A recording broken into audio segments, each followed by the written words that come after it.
حضور کے ایک صحابی ہیں حضرت ابو ذر، بس 10 منٹ مجھے دے دیجئے، تھکنا نہیں آپ، 10 منٹ مجھے ادھار دے دیں، کل میں 10 منٹ گھٹا لوں گا، آج مجھے ادھار دے دیں۔ حضور ابو ذر گئے مزدوری کرنے، کام تھوڑا کم ملا، 2 درہم ان کے پاس، وہ بازار میں سے گزرے تو ایک غلام بیچنے والا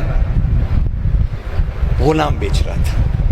ابو ذر حسرت سے سوچنے لگے کاش میرے پاس اتنے پیسے ہوتے کہ میں سرکار کے لیے غلام خریدتا۔ حسرت دیکھیے، کاش میرے 2-3 دفعہ جیب میں ہاتھ ڈال لے وہ 2 سکے، اچھا ان کا اس نے کیا دینا ہے؟ تو دیکھا کہ ایک بیمار اور مریل سا، ایک کمزور سا مریض، وہ حبشی غلام جو ہے نا وہ لیٹا ہوا، یوں سر نیچے بالکل ہی فارغ۔ تو حضرت نے ابو ذر نے اس سے پوچھا کہ یہ کون ہے؟ اسے کہا یہ بھی غلام ہے بیچنے کے لیے، پر اسے کون لے گا؟ کہا اچھا اسے بیچے گا؟ کہا ہاں ہاں کوئی لے لے، جتنے پیسے دے دے میں لے لوں گا۔ کہا اتنے لے لو گے جتنے کوئی دے دے؟ کہتا ہاں۔ حضرت نے جیب میں ہاتھ ڈالا، 2 سکے اپنے نکال دیے، 2 درہم، کہا یہ لو 2 درہم ہے۔ اسے کہا یہ تو بہت زیادہ ہے، چک لا جائے، چک لا جائے، ہاتھ ڈالا۔ اب جو غلام خریدا خدمت کے لیے نبی کے لیے، اسے خود اٹھا کر لے جائے۔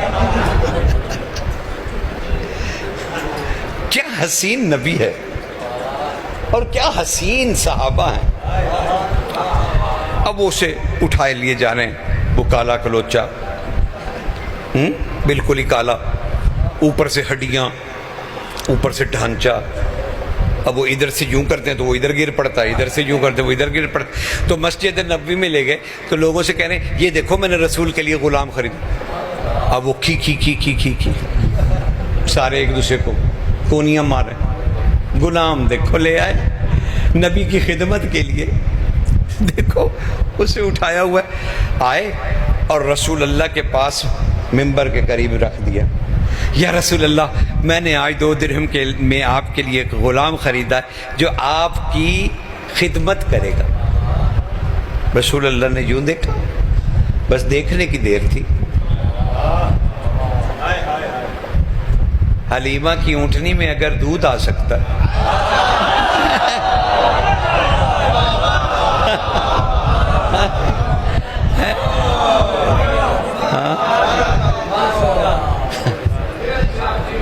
کھجوریں پھل اٹھا لیتی،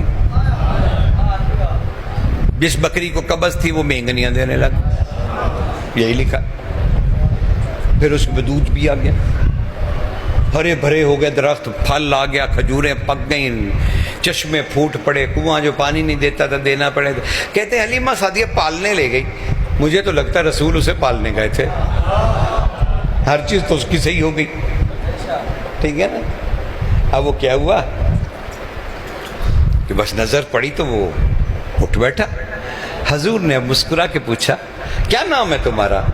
کہ سرکار ہم قیدیوں کے کیا نام ہوتے ہیں، ہم بکنے کے لیے آتے ہیں، ہمارا کیا نام ہوتا ہے؟ کہا پھر بھی، کہا حضور چھوڑیے کوئی نام نہیں۔ آپ نے مسکرا کے فرمایا جان۔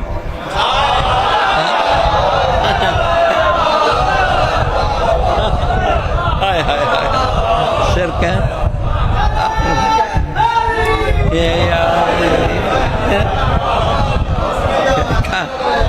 کیا جان؟ اس نے یوں آنکھیں اٹھا، خود کھڑا ہو گیا، وہ جو پہلے ہڈیوں کا ڈھانچہ یوں کھڑا ہو گیا۔ سرکار آپ کو میری زبان بھی آتی ہے، میرا نام بھی آتا ہے؟ کہا میں اللہ کا رسول ہوں اور یہ ابو ذر ہیں، میرے صحابی ہیں، میرے دوست ہیں، یہ تمہیں میرے لیے خرید کے لائے ہیں، ہم نے تمہاری غلامی کو قبول کیا۔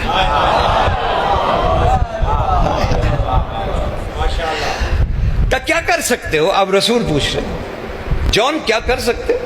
کہ سرکار مختلف علاقوں میں ملکوں میں قید ہو کے پھرتا رہا ہوں، کئی ملکوں کے کھانے پکانے آتے، کئی ملکوں کے کھانے پکانے آتے ہیں مجھے، آپ جیسا فرمائش کریں میں آپ کے لیے سرکار کے لیے ویسے ہی کھا. کہا اچھا یہ بتاؤ تم سرید بنا سکتے ہو؟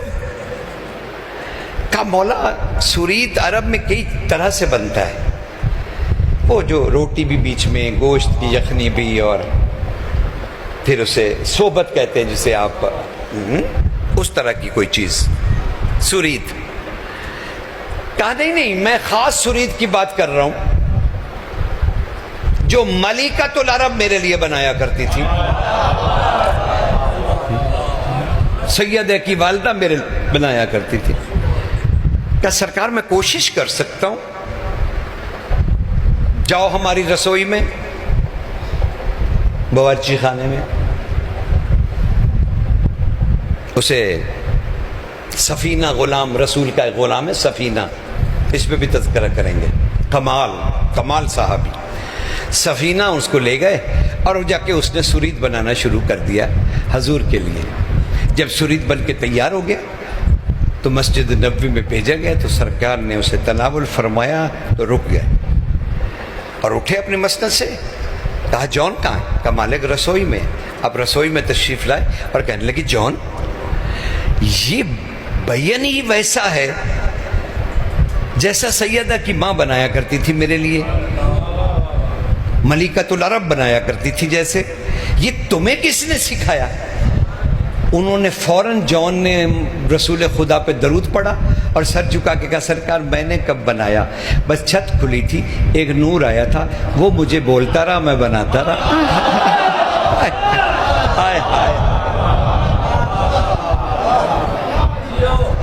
جس جون پر طاہرہ اور صدیقہ کی والدہ گرامی کا نور نمایاں ہو جائے اور وہ اسے سن بھی سکتا ہو، وہ خود کتنا پاک ہوگا.